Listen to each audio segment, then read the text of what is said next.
Welcome to the Fantasy Football Prophet podcast, hosted by Craig Phillips and Jeff Torrey. Visit us at fantasyfootballprophet.com. And now your hosts, Craig and Jeff. Welcome everyone to the Fantasy Football Prophet podcast. I'm Craig Phillips, joined as always by Jeff Torrey. Today we got quarterbacks, running backs, rankings for Week 10.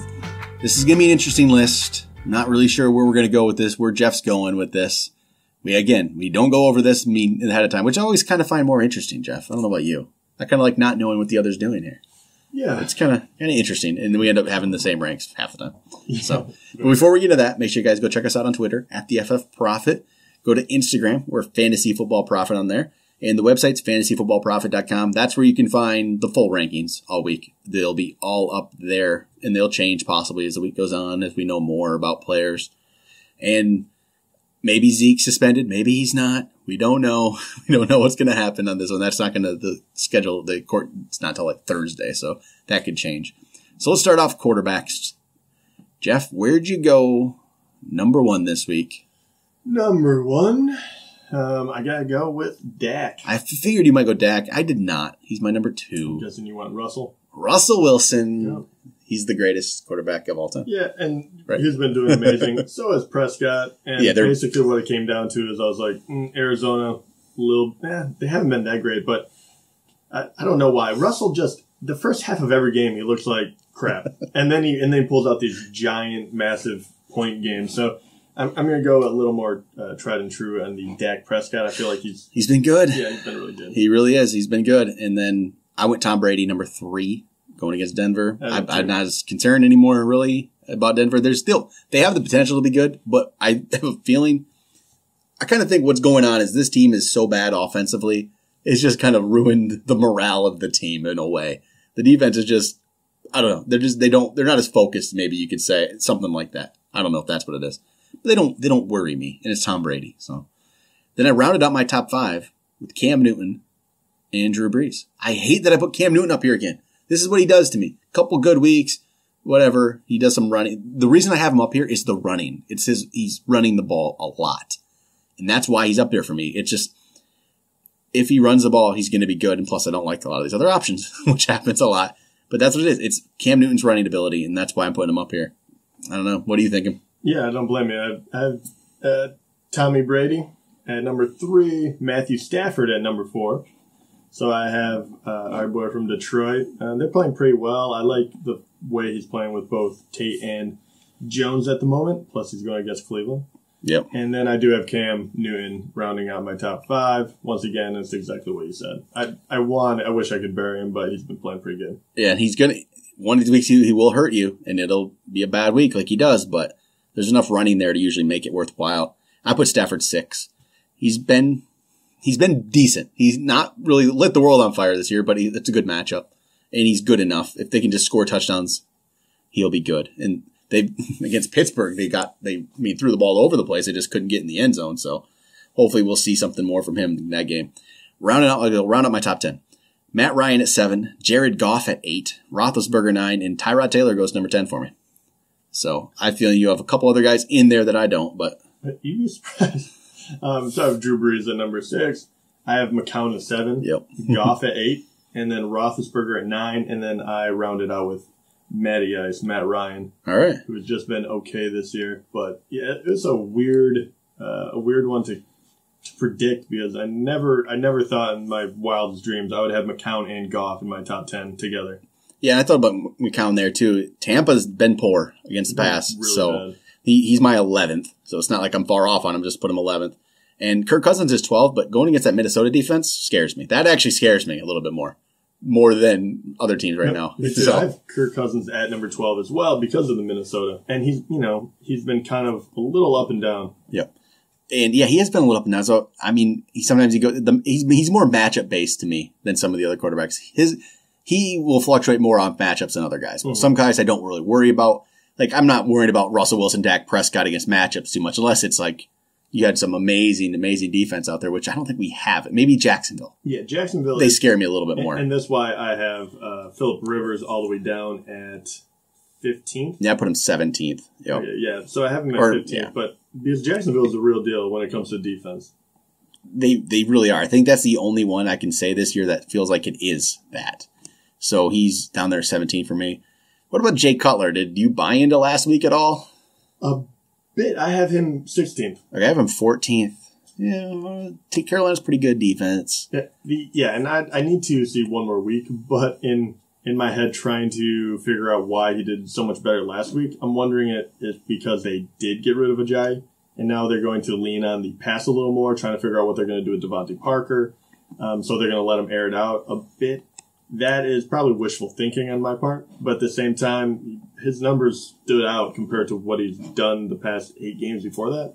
So obviously something a little bit changed. It might have just been the matchup, but one more week and I will definitely start to actually pay attention to him. What about Jacoby Brissett? He's had a couple good weeks in a row. Yeah, I wanted to bump him up a little more, but I just don't trust him. I have him at 17th. Yeah, I have him 15th, but I don't think he's that good of a quarterback. But he has some running ability, and I mean, he will have good games on good matchups. This isn't really a good matchup. And if he connects on a deep ball with Hilton, that's where that's where he's gonna have a good game. That's pretty much it. But I think he's gonna take the chance. But I hate players like that to play. I hate using those. Yeah, he has a rapport with Doyle and he has a rapport with Hilton. And obviously Hilton, the reason he had a good game last week is because Hilton put on a freaking clinic, right? I can't imagine Hilton will be able to put up over 150 yards and a couple touchdowns every game. So I just think Brissett is, every once in a while he'll spike and get people excited, but I think he probably should stay pretty low. We talked about on the waivers, but Goff, McCown, those are the streamers this week. If you can get them, if they're in your league yet and you need a quarterback this week, get one of those two. I mean, that is pretty much get one of those two players. And I think you'll be okay for the week. I really like Jared Goff. I mean, that offense is great. I just like what I've seen from him. And I mean, just future-wise, do you think this is something that can continue for Goff? Does he become a guy who's going to be, think about it, without bye weeks, there's no bye weeks. Is he still going to be bordering on this top 10 level for you now? Or is probably top 15 for sure, I guess? For the rest of this year? Yeah. He's going to be a little more matchup dependent. I love what I've seen from him. I think in future years he will become that star that they drafted him as. But it does worry me too. Like, every time he hits a good team, he does stutter pretty badly. So you saw him go against Seattle, only get, not even 8. Go against Jacksonville, he almost got 12. But every other team, he makes bad teams pay. So as long as they're not playing one of those top teams, which he does play Seattle later on around playoff time. But other than that, there's no one else that scares me. So he probably would be starting a lot. Yep. Maybe I wouldn't start him against Minnesota in Week 11 either. But yeah, I kind of agree. He's another matchup dependent guy. So how about running backs? There's not much else with quarterbacks for me. It's kind of straightforward, I think. You know who the guys are at the top now these days. They're the ones that's, Russell Wilson, Dak. It's weird to say it's Russell Wilson, Dak Prescott, Tom Brady, and it would be Carson Wentz if he was there. Those are the top guys. And Deshaun Watson. I mean, go figure, man. Yeah. I mean, yeah. But this is another thing to say about don't spend on a quarterback in the draft. I don't know how many times we can say it. This is one of those times where you can really see it again, because even Russell Wilson and Dak Prescott, they were known commodities, but they weren't highly sought after really in drafts and in auctions. They weren't spending anything to get them. So just remember that. All right, running backs. This is more interesting, I would say. A little bit more to talk about here with the running backs. And kind of curious here, who's number 1? I'll run through my top 5. Basically, number 1 is going for Bell. Goes to Indianapolis. Then I go Gurley. This is also assuming Elliott plays. Yeah. Obviously. So he's going to be a wait and see. It's almost turning into a soap opera about him. But, so Bell, Gurley, Elliott. Then I have Fournette and McCoy. Edges out, actually, Gordon, because Gordon's going against Jacksonville. All right. My number 1's Bell. Just go with Bell every time. Zeke's my number 2. Obviously, good change. We'll find out. Todd Gurley, number 3. Leonard Fournette, number 4. LaShawn McCoy, number 5. So we have 2 switched. Yep, these guys have been pretty good all the time. McCoy, he had a down week. I don't care. Yeah, exactly. He's going to have those. Everyone's going to have those. Then Gordon's my 6. All right, the player I really want to ask you about, Alvin Kamara. Where is he? Dude, I love me some Alvin Kamara. How high up? He's in your top 10. I know this. I think he is. He has to be, right? Is he? He's actually not. Oh, wow. Well, he's number 11. I think you're too low on him. I don't know. I have a hard time putting him above some of these other guys. And I could put him above 9 and 10. Here, let me say. So Melvin Gordon, number 6, right? Yep. I have Mark Ingram at 7th. I'm still saying he's above him because, they've been using both of them a lot. Then I have Devontae Freeman. I think he's finally coming off that injury. He didn't look that great lately, but I think he'll be back to his old self. I have Lamar Miller at number 9, which I very, very much struggle with. But without Watkins, I feel like they're going to have to use him a lot. And he's been actually putting up good numbers for as much as I don't like the guy. I want to be right, but he's been doing pretty well. And then 10th, I actually have AP. AP has just gotten a buttload of work. And I have a hard time believing that's going to, dip below 20 carries. And I think with that kind of production, even against Seattle, or that kind of, I think he's a safer bet. But Alvin Kamara is just skyrocketing up my charts. I love the guy. I love what he brings. But he is going against Buffalo, which I did factor in a bit because Buffalo, besides for last week, has actually been a pretty stingy defense. I put Kamara 8th this week. All right. This is a weird thing. I have two Saints running backs in the top 10. I was going to say, is he above Ingram? He is. Ingram's 9. And Jordan Howard's my 7th. And then Adrian Peterson's 10. And Peterson's there because the volume, obviously, is the volume. He's going to get 25 plus carries. Any player who's good who gets 25 plus carries has to be up there every single time. Devontae Freeman dropped out of my top 10. He's 11 right now. And then Lamar Miller's 12. Yeah, it's weird to see Alvin Kamara at 8, but I just think there's enough there. He's going to score a touchdown one way or the other. Might be running, might be passing or receiving. And maybe he'll throw one. I don't know. He seems to be able to do all the other stuff. And he's going to get yards. I like him. He's 8th. He's ahead of Ingram. This is going to be a 50-50 backfield. Maybe at the best, it's Ingram 60, Kamara 40. But I like Kamara's 40 better than Ingram's 60. But I like Ingram too. I do like Ingram. I cannot believe I have 2 New Orleans Saints running backs in the top 10. And then Adrian Peterson's 10th, who was a Saints running back just not too long ago. That's insane. It just shows you there can be such a thing as too much of a good thing. Right? It's Peterson. I don't know if he's quite Adrian Peterson from before. It's just that volume's there. Yeah, I was going to say, I don't think it matters. It doesn't. If you're getting that many carries. If you're getting 37 carries, it doesn't matter. And at this point, I need to see something again from Devontae Freeman to move him back. I mean, still, he's a start, obviously. But I just need to see. Hasn't had a double-digit game in standard since week 4. I can't just continue to roll him out there every single time again until I see it. I mean, roll him out there, yes, but not my top 10. I need to see a double-digit game. I need to see something. And that's where I'm at with him. So that's why I dropped him. I think this is just the point where I'm finally going to just knock him down. And then, Lamar Miller, 12. Solid. I think he's just solid.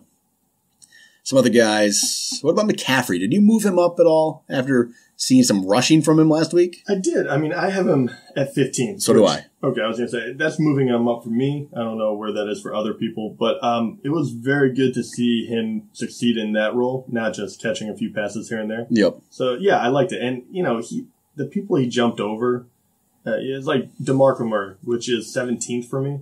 I just feel like he hasn't been right. I heard, I think a rumor, I don't know, but that he's kind of battling through a knee injury. So you take that with a grain of salt. But, and C.J. Anderson, Abdullah, McKinnon, guys like that are below him now a little bit for me. Yeah, I'm McKinnon. Let's see. McKinnon is 16th for me. I'll go ahead of that. Carlos Hyde's 13 for me, which I like Carlos Hyde. We always have. We've liked Carlos Hyde. We always have. He's just on a bad team, and he always ends up right in this range. I have him at 13th as well. And if he continues to see, receiving volume, that's where he's going to be even more valuable. I still have Aaron Jones 14. We'll wait and see. I mean, we'll see. I still think he's much more talented. Joe Mixon, I put at 17. I don't know why I keep this. I don't know. I'm the same. I have him at 16. But he's a starting running back getting the majority of the carries for a team in the NFL. That's, you know what I mean? In the NFL. So non-committal. Not a good team. He's getting the majority of the carries for a team in the NFL. And you know what the reason is? This is one where I think there is talent there. I watch him play, and there's flashes of stuff that I can see. It looks like this guy knows what he's doing. I keep bringing this back. I feel like I see instances of him looking like Le'Veon Bell. And it's more of it's not, I don't want to like go too crazy with that comparison. It's more of what I see, like, you know, that sitting behind the backfield, that kind of just sit and wait and looking for the hole like Bell does, which no other running back seems to do, where you can just kind of just stop and wait and look for the hole. And I kind of see that from Mixon. I've seen him do that a few times where it's like there's something there that if he could then see the hole, if maybe there's no hole opening up. Maybe that's the difference with him. But I see that, and maybe that's what keeps his still on my mind. I see something. I see something there. I have to look up what his rushing yards like per carry is, because you look at his numbers, and in my head I'm like, man, you look so much better than this. And then I look at his numbers, and every once in a while, like, it'll be a couple games in a row, he just doesn't. He's not done much. Oh my gosh, it's terrible. Actually, it is. It's bad. 2.9. It's bad. It's bad. It really is. I don't know why I like this guy so much. Like I was actually really low on him preseason. Like going into it, I was like, he's going to get overhyped, this and that. And I watch him, I'm like, he should be so much better. And that's what it is. This is one of the few times where I let talent like almost completely ruin my judgment on, like, you should base it not completely off stats, not completely off talent. It needs to be a mixture of both, because stats can lie to you sometimes. You know what I mean? Without doubt. But with Mixon, I feel like the stats are lying to us. He's not that bad. And how many other players though would we see those numbers and be like, oh, the guy's still good? We wouldn't. We would just completely disregard it, I think. Question. Does this mean Jeremy Hill really isn't that bad? Jeremy Hill's terrible. I think he's probably averaging better. Yeah. He's brutal. I know this is the one player that I just, we're not the only ones. I've seen this in leagues of ours where people go buy Jeremy Hill, or buy Jeremy Hill. No one's buying Jeremy Hill. This was in 2015 or 14 or whatever. What do you think though? Do you think Jeremy Hill has a better yards per carry? He probably does. He does. 3.1 compared to 2.9. And Jeremy Hill was actually good in his rookie year. Hysterical. Okay, but Mixon, I think he's good, and I'm going to keep it at that. And he's still going to be top 20. I'm just going to, I don't know. I'm right there with you. I think we might be after this week though. If he disappoints me again, I just got to go strictly on the data. Yeah, me too. If we get another one where it's just nothing, I think we got to just like, okay, he's not there. So I don't know. Mixon, I think there should be more. Doug Martin, where'd you put Doug Martin this week? Going against the Jets. Dougie Martin. He didn't do anything. Yeah, he didn't. But I have him at 14th. Pretty decent matchup. He gets a good amount of carries. You know, he's just one of those kind of middle guys where every once in a while he'll do really well. Every once in a while he'll disappoint you. You know, he's kind of sandwiched in between Hyde and McCaffrey for me, which I think is pretty on par. I put him at 18. I think last week is just going to be one of those fluky things. Tampa's not good. They're not anywhere near what they should be, but they're not this terrible, I feel like, either. You know, they should be better than this. So that's where I'm going to keep that at. All right. Any other guys here that we should really, really talk about? Kenyon Drake. What you do with him? Damian Williams. They're in my top 30, but that's about it. I think Drake's like 25th for me. Yeah, actually, I was far less nice to him. I have Drake. Where do I have this guy? Yeah. So I have Drake at 30th, and then I have Damian Williams at 38. All right, yeah. See, so it's pretty much on the same thing, but I'm kind of. It's just JHI couldn't do much in that offense. Why would these guys really do too much better? I don't. That's where I'm going to keep them. And then not excited about the rest of these guys. Isaiah Crowell. I'm going to hear one more. He had a good game. His last game he played. Then he had a bye week. Do you have any love for him at all? I really don't. So, spoiler alert. Yeah, a little bit. It's mostly because I just don't like anyone else. That's, I think, a lot of it. Yeah. But I mean, in saying that, I have him 24. So I have him 26. Detroit's run defense has been decent though. So yeah, and then it's not a great matchup for him really. Yep. All right, I think that's it, Jeff. I'm done. I'm done. I have nothing. Yeah. You have a player you're interested in? Where do you have Marlon Mack? Because I know you're a big 33rd Mack fan. Okay. That's about where he's going to stick. And he has some value. He's going to score a touchdown maybe once in a while. But it's hard to recommend him because you don't quite know what the Colts are thinking. So, yeah. I don't know. All right. Quarterbacks, running backs. I think that's it. Yeah. Back tomorrow. Wide receivers, tight ends. Finish it up. Talk to you guys then.